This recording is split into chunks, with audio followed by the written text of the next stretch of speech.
capaz de absorber esa diferencia de volumen de tráfico entre el uno y el otro, lo cual implica lo que Jaime Ortiz de la Sociedad de Mejora Seguridad decía, que se haga un diseño de todo ese corredor oriental, de cómo va a funcionar en cualquiera de los sistemas, lo cual hoy no existe una garantía de cómo resolver, por lo menos en este caso, el tema de la movilidad, porque la circunvalar no es capaz de absorber el tráfico ni de la séptima ni de todo el corredor oriental, así funciona.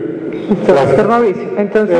Una cosita más para el Contralor, es que la séptima tuvo otro contrato que vale la pena investigar a fondo, que se llama la gerencia en vía de la carrera séptima, lo cual se traduce en los resultados evidentes de hoy en día, no hay ninguno. Y ahí se gastó una cantidad de recursos, se gastó porque no se invirtieron. ¿Y qué pasó con eso? Me valdría la pena contar en la ciudad cuánto costó la gerencia en vía y cuáles fueron los resultados evidentes de un proyecto que hoy no tiene ningún resultado sobre la carrera séptima. Gracias. Muy bien, entonces para la primera pregunta, que es ¿cómo se garantiza la adecuada gestión del suelo? La doctora Annalisa. Ok, muy bien. Ahí está, digamos, parte de la conceptualización del corredor y del borde oriental y del tranvía hasta el 20 de julio, incorpora la propuesta de revitalización del centro en particular, que es parte también fundamental del plan de desarrollo. Y ese es uno de los objetivos de gestión del proyecto, integrando pues toda esta propuesta de usos de suelo, de hecho también en el plano norte. Sí, y por eso le estoy diciendo que por eso se incorporó fundamentalmente el tramo sur, que no estaba previsto en ninguno de los estudios anteriores, todos llegaban hasta la calle séptima. Y parte fundamental donde hay un alto deterioro urbanístico, pues es toda esta zona desde la calle séptima hasta el 20 de julio. Y lógicamente el corredor donde se incluya el cable a Moralba, que tiene también parte de la propuesta que se va a trabajar con Hábitat alrededor de la gestión de suelo. Doctora Annalisa, y para la siguiente pregunta, que es, usted que es la experta en demanda, si la circunvalar sí alcanza a atender la demanda y absorbérsela toda en el dado caso de una intervención de la séptima. Sí, ese es parte del plan de manejo de tránsito, pero hay un principio fundamental en todo este tema de la planeación de transporte, y es que se le da, y de hecho la ley 105 del plan de movilidad y absolutamente todos los instrumentos de política que tenemos habla de la prioridad del transporte público, y uno de los objetivos fundamentales en esta zona de alta concentración de vehículo particular es proveer un sistema de transporte público masivo eficiente, de tal manera que los usuarios tomen decisiones más sostenibles como utilizar el transporte público. Además, la ciudad nunca podrá dar cabida al crecimiento del parque automotor de transporte privado, que está del orden del 10%. Esa es una de las políticas fundamentales del cambio de enfoque entre lo que es la planeación de transporte y la planeación de la movilidad. Una cosita, si eso fuera cierto, la primera fase del proyecto de tren ligero por la séptima arranca en la 193 y termina en la calle 85 en nada, en un sitio donde no hay nada, donde no está la zona de trabajo. La zona importante es llegar a Chapinero, a la calle 72, y la primera fase, de acuerdo a lo que usted acaba de decir, pues no llega a ningún sitio y no resuelve el problema. Entonces, ¿cuál es la primera fase? No lo entendía, que se refiere usted. La primera fase, de acuerdo a la presentación que la Administración Distrital hizo hace 20 días en algún lugar de Bogotá, dice que la primera fase del tren ligero arranca en la calle 193 y termina en la calle 85. Sí, es una etapa estratégica ya de desarrollo del proyecto, pero pues es cuestión de cronograma y de estrategia de cómo se va a abordar, digamos, la ejecución del proyecto. Pero en este momento el tramo norte tiene una altísima concentración de demanda y de desarrollo urbano, densificación también, que viene de tiempo atrás en la ciudad. ¿Sí? Muy bien, vamos a darle la palabra aquí. Son que está en fila, después siguen allá, después siguen acá. Mi nombre es Luis González, también soy representante del Consorcio Express. La empresa privada, al revés que la empresa distrital, porque con todo el respeto, conozco muchos de los funcionarios públicos que están acá, me parecen excelentes funcionarios y no se cepillan, Pero la verdad, algún día escuché en la calle de que la gente que nunca ha manejado una empresa, ni siquiera un parqueadero, y llega a administrar, pues obviamente empieza a dar tumbos a diestra y siniestra. Yo lo que veo es una improvisación grandísima en muchas de las cosas que desafortunadamente los funcionarios tienen que obligarse a decir porque no tienen otra alternativa. Yo también diría que esto debería ser un proyecto de ciudad y no un proyecto de alcalde. ¿Qué va a pasar entonces en un futuro cercano cuando termine el periodo del señor alcalde y llegue el siguiente a decir que ya no le gustó ese sistema de transporte y no hacemos nada? Consorcio Express es una empresa 100% privada, tiene agrupados a 2.504 propietarios con 3.581 vehículos, de los cuales 2.742 son en renta. Evidentemente que si cambian los números, como decía el doctor Andrés, no sé cómo iremos a hacer para pagar las rentas que tenemos la obligación de pagar, como lo mencionaba el señor de Apetrans. De igual manera, Consorcio Express es una empresa que tendrá 100.000 millones de pesos de capital, ya ha puesto 30.000 y los socios deben prestar 10.000 más. Tenemos un crédito aprobado del Banco de Colombia por 620.000 millones de pesos. Obviamente hay inquietud, no solamente de ese banco, sino de muchos bancos en relación con los bandazos que está dando la administración distrital. Pero definitivamente pensamos que sí puede haber un riesgo en relación con las rentas. Consorcio Express tiene dentro de su proyección, cuando seamos a 100%, deberemos tener unos casi 8.000 empleados y seguramente si eso cambia, pues deberá cambiar también esa cantidad de empleos que podamos dar. Tendremos 150 buses biarticulados, 30 articulados y 598 buses alimentadores nuevos, más 1.471 buses de los usados.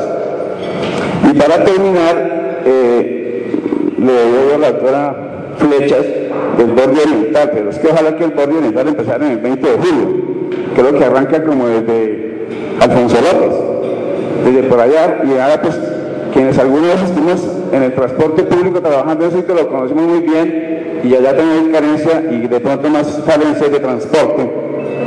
Y finalmente afirmaría yo que con la velocidad que construimos en Bogotá y reparamos, y el ejemplo pues ya se mencionó de la circunvalar, la carrera 11 es algo patético que a todos nos ha pegado. De modo que a mí sí dejo las inquietudes encima de la mesa. Muchas gracias. Quería hablar un ratito antes, pero tengan que ver. Disculpe, ¿tiene alguna pregunta para los funcionarios para terminar? ¿Cómo hacemos para que ese proyecto sea de ciudad y no del alcalde y llegue el siguiente nuevo alcalde a cambiar nuevamente todo? Porque llega otra vez con otro caprichito. Muy bien. ¿Alguien quiere responder? Yo quiero contestar frente al tema de las rentas. Ya varias personas han dicho qué vamos a hacer con las rentas. Entonces, pues yo quiero traer a la mesa y compartir además con los representantes del concesionario que han vivido todo este proceso. Hoy estamos hablando específicamente del proyecto del metro ligero sobre la carrera séptima, pero también tenemos que tener claro qué dicen los contratos. Y es que nos paramos a hacer intervenciones como si no conociéramos qué dicen los contratos, cuando estoy segura que los conocen desde la cláusula número 1 hasta la última cláusula, donde decía, este es un contrato por 24 años, desde que el momento que se dicte se empieza la etapa operativa, y que sabían en los contratos que nos íbamos a enfrentar a nuevos proyectos de transporte, que sabíamos que venían más troncales, 5 que están priorizadas en el documento Compos 3677, que sabíamos que venía el metro pesado, que sabíamos que venía el plan de cercanías, y que los concesionarios, cuando hicieron sus estructuraciones, pues también debieron prever cómo se iban a comportar estos escenarios. Entonces, hoy tenemos el tema de las rentas como si muy probablemente por esta operación sobre la carrera séptima vamos a que no podemos pagar ninguna rentas. Entonces yo le devuelvo la pregunta también a Consorcio Express, y es ¿cómo las va a pagar cuando probablemente llegue la troncal de la Boyacá, que quedó en el plan de desarrollo y que es un proyecto prioritario para la administración? ¿cómo las va a pagar cuando llegue el metro pesado? Que todos estos proyectos tienen impacto sobre el SITP y que el contrato se diseñó para poder mitigar esos impactos y que los concesionarios firmaron los contratos conocedores de que venían nuevos proyectos, porque la ciudad no se podía esperar 24 años para volver a consolidar un nuevo proyecto de transporte. Muy bien. ¿Me preguntas?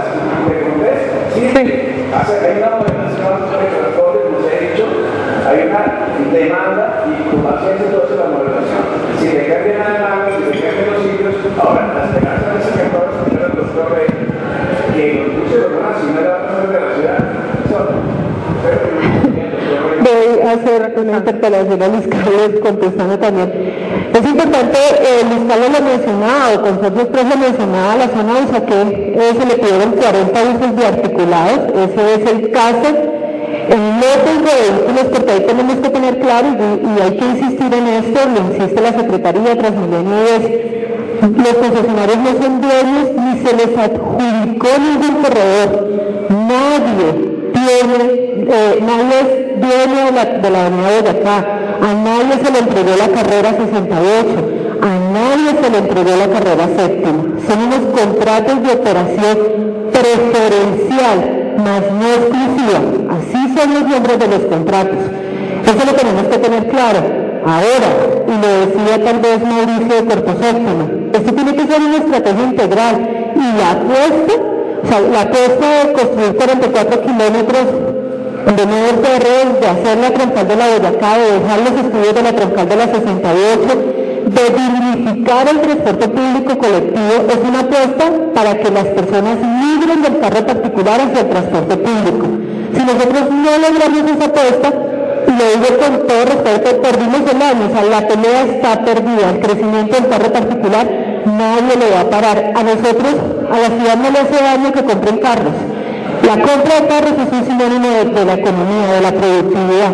Lo que necesita la ciudad es que, ojalá por convicción, los usuarios del carro nos bajemos al transporte público. Y la única forma de hacerlo es con un transporte público de calidad. Entonces, ¿cuál es el objetivo en un futuro? Que toda esa demanda que está en el borde oriental, que es donde se mueve la mayor cantidad de vehículos particulares en esta ciudad, y donde está la mayor tenencia de carro particular, migre hacia los sistemas de transporte público, con un sistema implementado en un 100% en el caso del SITP, con unos nuevos modos de transporte más competitivos y que podamos dar de verdad un paso. ¿Por qué? Porque las vías son insuficientes, ni la circunvalar, ni la 9ª, ni la 17, ni la NQS no nos alcanzan para atender lo que día a día, dijo la secretaria, el parque automotor crece a unas tasas que la ciudad no puede atender ese crecimiento. Muy bien, acá tenemos la palabra, vamos a hacer otra pregunta. Nos damos tiempo, yo creo que se nos va acabando el tiempo, nos quedan como 10 minutos para que hagamos un cierre. Tengo una persona, 2, 3, ¿quién más quiere hablar? Porque vamos a cerrar 4 personas y cierra el señor Contralor y cerramos el evento. Bien, buenos días, mi nombre es Fernando Rojas, estoy con Ana María Parada, somos asesores del concejal Juan Carlos Flores. Digamos que creo que esta mesa es muy importante, son 3 temas absolutamente gruesos, cada uno podría dar origen a muchas mesas de trabajo, porque son temas que son absolutamente complejos para la ciudad, pero digamos que hoy tal vez es como la 4ª o 5ª vez que nos vamos encontrando en tiempo reciente para hablar de estos temas. Y la sensación que queda es como si estuviéramos hablando, perdón el ejemplo, pero si fuera un amor ciego, ¿cierto? Si escuchamos hablar del tranvía, se hacen todo tipo de observaciones, por favor pongan cuidado, miren lo que está pasando. Estuvimos en los Andes, ¿cierto? Nos hicieron en un foro gigantesco, en una pantalla inmensa, creo que hasta el más ciego podía ver, que hicieron una modelación y el tranvía, como se está presentando, no cabía por la séptima. Y sin embargo, seguimos hablando del tema. Nos están diciendo, ojo, que hay unos problemas con el sistema integrado, y seguimos hablando como si nada de eso estuviera pasando. Entonces, realmente es preocupante. Y cuando estamos aquí escuchándonos, resulta que el doctor Rey habla del tranvía por la séptima. Se le pregunta a la administración por qué va a pasar con lo que se está haciendo en la séptima, y del IDU nos dicen que están esperando a ver cuál va a ser la respuesta técnica, la solución técnica, para que a partir de esa solución técnica entonces se pueda hablar con los contratistas para poder ver qué es lo que se va a hacer. La sensación hoy realmente es que estamos más perdidos que al comienzo, porque en el fondo lo que estábamos esperando era respuestas a unas preguntas que son frecuentes.